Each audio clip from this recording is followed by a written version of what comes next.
Hello friend welcome to my channel मिशुर रान्नाघर प्रतिदिनेर मतो चले आसलाम आरेकटी नतून रेसिपि निये। आज के आमी तैरी करे देखाबो खूबই मजादार पेঁয়াজের भर्ता। तो भर्ताटी तैरी करार जोन्नो एखाने आमी मेजारमेंट कापेर 1 काप पेঁয়াজ कुचि नियेछि, एखाने नियेछि 10टी शुकना मरिच, एखाने नियेछि 2 टेबिल चामच सरिषार तेल, एखाने नियेछि धनेपाता कुचि 1/4 काप और नियेछि परिमाण मतो लवण। এখন আমি চুলায় একটি প্যান বসিয়ে নিয়েছি আর চুলাটা অন করে দিয়েছি। দিয়ে দিচ্ছি প্রায় 2 চা চামচের মতো সরিষার তেল। আর আমি প্যানটা কিন্তু হালকা গরম করে নিয়েছি। আমি তেলটাকেও হালকা গরম করে নিয়েছি। এখন দিয়ে দিব শুকনা মরিচ। আর আমি শুকনা মরিচের বোটাগুলো সহ নিয়েছি, এতে করে শুকনা মরিচগুলো খুব মচমচে হবে।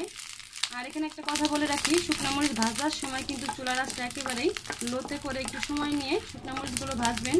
শুকনা মরিচ যদি বেশি ভাজা হয় তাহলে কিন্তু পেঁয়াজের ভর্তাটা খেতে তিতা হয়ে যাবে বা তিতা লাগবে। তো আমি একটু সময় নিয়ে খুব ভালো করে শুকনা মরিচগুলোকে ভেজে নেব। ব্যাস দেখুন আমার শুকনা মরিচগুলো কিন্তু ভাজা হয়ে গেছে। শুকনা মরিচের কালারটা চেঞ্জ হয়েছে, মানে কালচে কালচে কালার একটা এসেছে। তার মানে আমার শুকনা মরিচগুলো ভাজা হয়ে গেছে। এখন আমি চুলা থেকে তুলে ফেলবো। এখন আমি পেঁয়াজের ভর্তাটা মাখিয়ে নেব। একটা প্লেটে আমি পেঁয়াজগুলো কুচি করা পেঁয়াজ নিয়ে নিয়েছি। এখন এখানে যে শুকনা মরিচ ভেজেছিলাম সেগুলো দিয়ে দিলাম। আর এখানে দিব সামান্য, খুবই সামান্য পরিমাণে একটু লবণ। সামান্য পরিমাণে একটু লবণ দিলে কি হয়, শুকনা মরিচটা যখন মাখাবো তখন শুকনা মরিচটা অনেক ঝুরি ঝুরি করে মাখানো যায়। আর আপনারা দেখতেই পাচ্ছেন আমি কিভাবে শুকনা মরিচগুলো ভেজেছি। এর থেকে বেশি ভাজা যাবে না, তাহলে কিন্তু ভর্তাটা তিতা লাগবে খেতে গেলে। তো আমি শুকনা মরিচটা খুব ভালো করে মাখিয়ে নিব। দেখুন আমার শুকনা মরিচটা কিন্তু মাখানো হয়ে গেছে, দেখুন কতটা ঝুরি ঝুরি হয়েছে।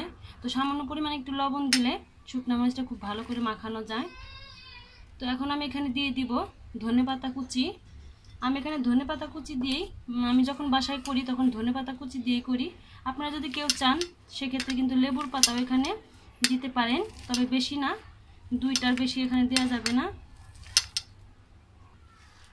দেখুন শুকনা মরিচের সঙ্গে কিন্তু আমি ধনেপাতাটাকেও খুব ভালো করে মাখিয়ে নিয়েছি। এখন আমি এখানে পেঁয়াজের সঙ্গে আবারও আমি ধনেপাতা শুকনা মরিচ একসঙ্গে খুব ভালো করে মিশিয়ে নেব। তবে তার আগে এখানে আমি পরিমাণ মতো লবণ দিয়ে দিব।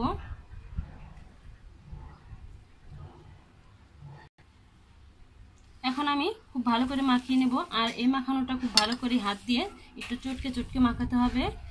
পেঁয়াজগুলো একেবারে আস্তে আস্তে থাকলে কিন্তু ভালো লাগবে না, একটু হাত দিয়ে আমার মতো করে এভাবে মাখাতে হবে।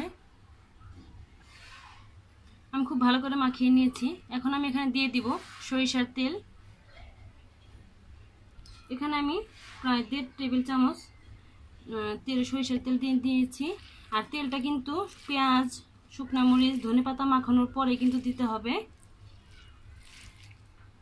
এখন আমি আবারও ভালো করে মাখিয়ে নিব।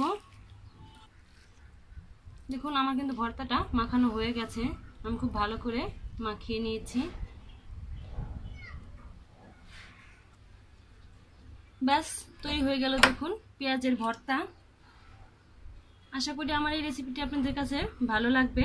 আর যারা পেঁয়াজের ভর্তা এভাবে করে খাননি তারা বাসায় একবার হলো ট্রাই করবেন। আমার মনে হয় সবার কাছে খুব খুব খুব ভালো লাগবে।